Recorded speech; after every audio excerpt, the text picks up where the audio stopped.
اس آگ کے بھڑکنے سے 600 سال پہلے فرمایا تھا، وہ پوری دنیا نے دیکھا۔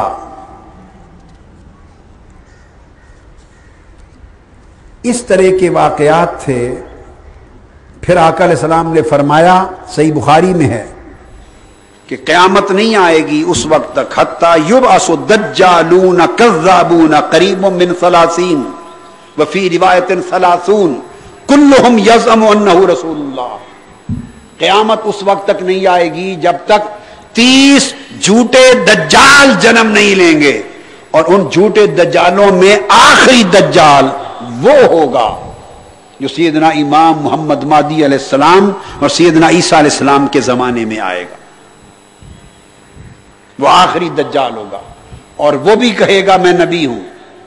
اس کا پہلا دعویٰ ہوگا میں نبی اللہ ہوں۔ جب لوگوں کو منوا لے گا پھر دوسرا دعویٰ کرے گا کہ میں خدا ہوں۔ تو آقا علیہ الصلوۃ والسلام نے فرمایا کہ کذاب دجال مدعیان نبوت میں کچھ عورتیں بھی ہوں گی، اور ان کی تعداد 4 ہوگی۔ ان کی تعداد 4 ہوگی، وہ بھی دعوی نبوت کریں گی۔ حاضرین محترم، یہ میں نے چند ایک نمونے آپ کو بیان کیے، یہ واضح کرنے کے لیے کہ قرب قیامت کی نشانیوں میں جو پہلا دور تھا، دور علامات قرب قیامت اور پھر دور فتن، وہ آقا علیہ الصلوۃ والسلام کی وصال مبارک سے لے کر آپ سمجھیں پچھلے 1000 یا 800 سال قبل کا جو عرصہ بیت گیا، وہ دور اس میں مکمل ہوا۔ اس کے بعد اب دوسرا دور فتن شروع ہوا، اور یہ دور علامات صغرا کا ہے۔ جن لوگوں نے اجلت کر لی ہے اور جلدی میں آ گئے ہیں کہ فوراً سیدنا امام محمد مہدی کو کہیں نہ کہیں سے ظاہر کیا جائے، ان کو مغالطہ یہ لائق ہوا ہے کہ انہوں نے علامات صغرا کا دور قرب قیامت کا اور علامات کبرا کے دور میں امتیاز نہیں کیا۔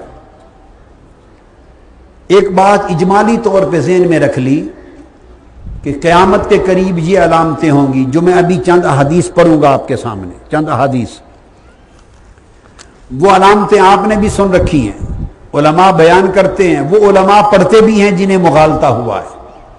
جب وہ علامتیں پڑھتے ہیں تو پھر کہتے ہیں کہ یہ ساری علامتیں تو ظاہر ہو چکی، لہذا اب امام محمد مہدی کے آنے کا زمانہ بھی آ گیا ہے۔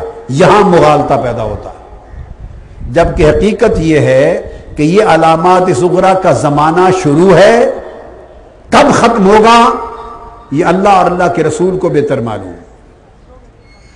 تیسرا دور، دور فتن، قرب قیامت کی علامات کبرا کا، بڑی نشانیوں کا دور آئے گا۔ وہ جو بڑی نشانیاں ہوں گی وہ 12 ہوں گی، جن میں سے 10 نشانیاں دفعتاً آئیں گی۔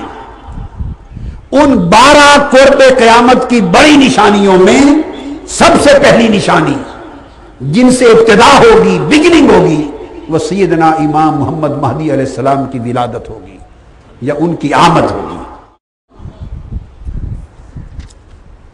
اب یہ جو دوسرا دور ہے اس کی، جس کی وجہ سے مغالطہ ہوا ہے، اس کا تذکرہ کرتا ہوں تاکہ پتہ چلے کہ قرب قیامت کی علامتیں آج کل کیا ہیں،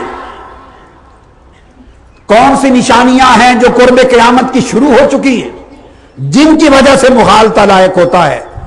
یہ اس مغالطے کو دور کرنے کے لیے بھی سن لیں اور یہ بھی جان لیں کہ کیا کیا فتنے ہیں، اور اپنے گریبانوں میں جھانک کر یہ بھی دیکھ لیں کہ کون کون فرمان مصطفیٰ کے مطابق ان فتنوں کی آگ میں جل رہا ہے، کس کس کے گھر یہ فتنے داخل ہو گئے ہیں، اور کس کس کے خرمن ایمان کو یہ فتنے جلا کے بسم کر رہے ہیں، اور کون کون ان فتنوں کے ہاتھ سے ہلاک اور برباد ہو رہا ہے، غرض بغرض آگاہی بھی اور بغرض اصلاح و ہدایت بھی۔ آقا علیہ السلام نے فرمایا کہ قرب قیامت کی علامتوں میں سے یہ ہے کہ بارش بہت ہوگی مگر فصلیں کم ہوں گی،